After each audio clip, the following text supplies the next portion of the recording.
Don't forget to like, subscribe and share the videos. Village. The news is related to the change that has happened in Indian villages for the past 100 years. So this is what the crux of the news is about.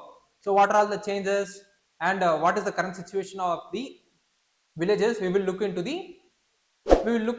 when we are analyzing the news. Okay, let's move on to the news. How the news is related to examination.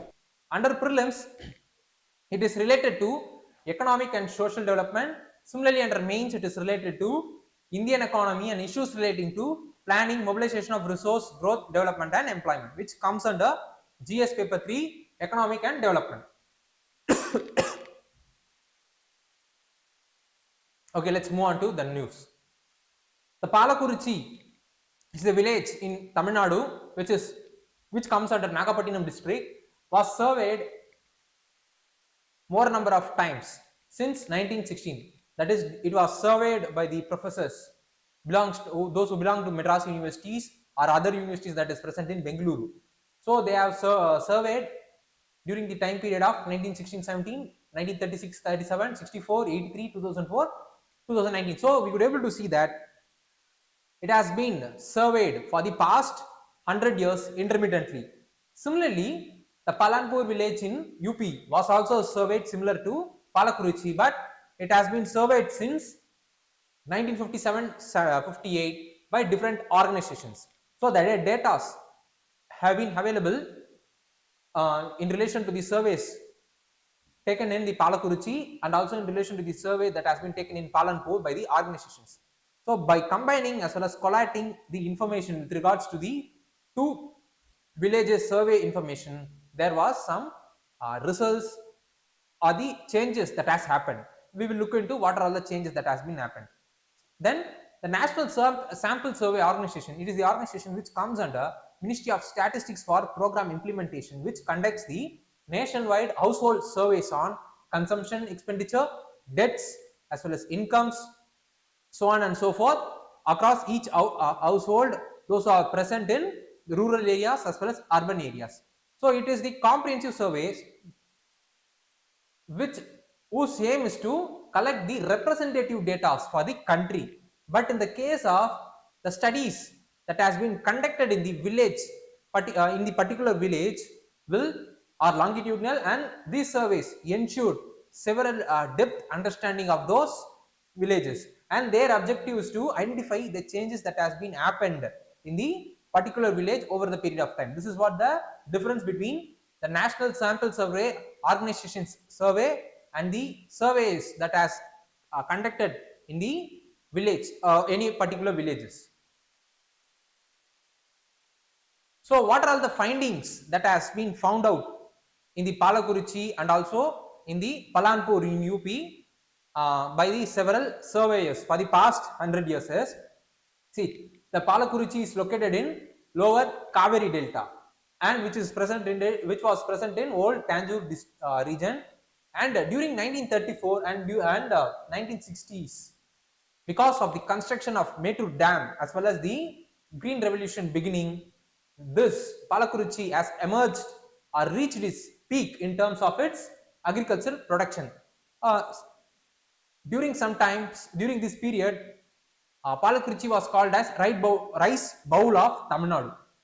After 1990s, this peak period got declined. Why? Because this region got only reduced amount of irrigation waters from the Mettur Dam, and also during this period there was the changing in the occupational structure. So from the data we could able to see that during the 1983 survey it showed that nearly 80% of Palakurichi's workforce have been engaged in farming, that is agricultural activities.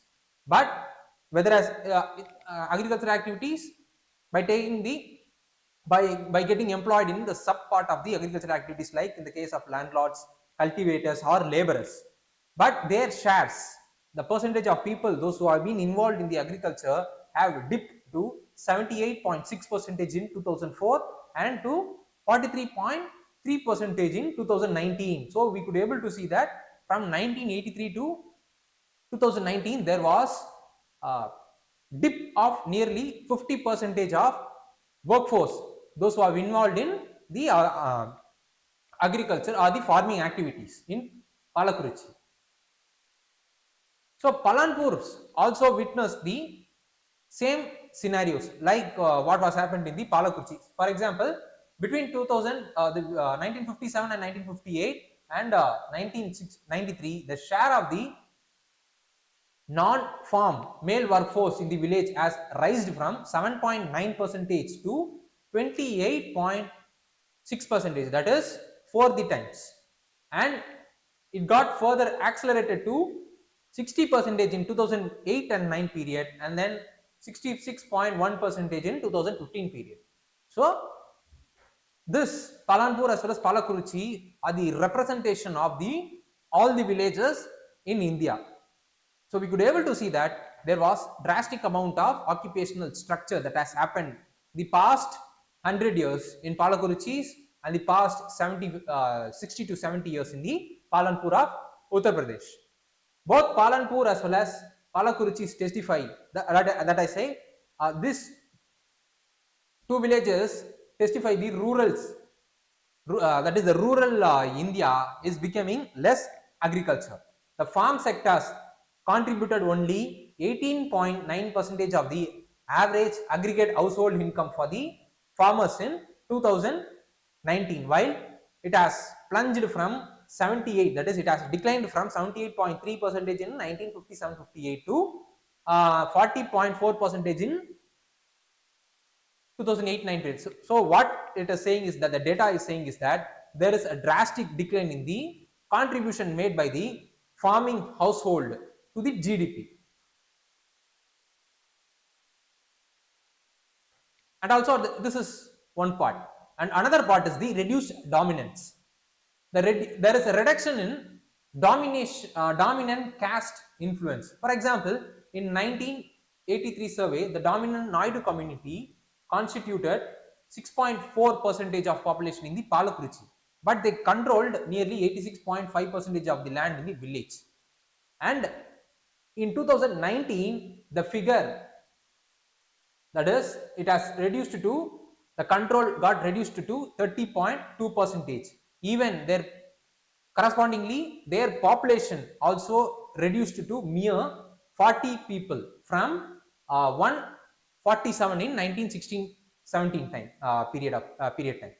And this is what the thing is, and why there is reduction in the dominant caste in the Palakurichi is, so during the Green Revolution time period, it is the Naidu community that got basically benefited from this Green Revolution, and because of the return of investment that they have earned, they have diversified their investment to other areas, like in the case of education and other avenues. So the their investment got diversified, and they got, and their dominance in the agriculture field got reduced.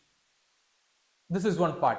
Because of the reduction in the dominant caste, there is the rise of middle class owning land. For example, the percentage of Dalits ownership of land during this period has shot up from 0.4 percentage in 4 percentage to 33.7 percentage. That is between the period of 1983 and 2019, the percentage of land holding by the Dalits got increased from 0.4 percentage to 33.7 percentage. The similar like case has happened in Palanpur also. So the change in occupational structure and then the change in the caste structure in the villages is also noted, are the changes that has happened in the villages of the Palanpur of the Palakurichi for the past 100 years. So what the policies take away, what kind of policies need to be made is, see, even some communities have exited the agricultures, they tend to retain their land, that are they tend to retain the land which are either not cultivated or giving those land on lease to the tenant farmers. But most of these lease agreement are of oral agreement. Why? Because the landowners fear of the lawsuits by the tenants claiming by because of their claims for the ownership of land after some period of time. So this disincentivize the tenants, those who are farming or doing cultivation in the land, to increase the productivity or make investment in the land to increase their productivity of the land. As a result of which, the productivity of the land gets decreased over some period of time, which in turn is leading to less fertility as well as lower production of agriculture. So this need to be balanced. Need the policies need to balance the interest between the tenant as well as the landowners, as a result of which the soil fertility as well as the investment in the land will get increased, which in turn will be leading to increased soil productivity and other agriculture ecosystem, thereby increasing the production of farming. So this is what the policy takeaway needs to be. So what need to be studied further is, we should be aware of what is green revolution and what are all the advantages as well as disadvantages it holds. Secondly, we should also be aware of what is National Sample Survey Organization, under which ministries comes, and what is their function, and what are all the objectives under which it has been created. Thirdly, we should also be aware of the geography of Tamil Nadu as well as the Uttar Pradesh. So these are the other areas which we need to be further aware of. And with this, we have reached the end of this topic.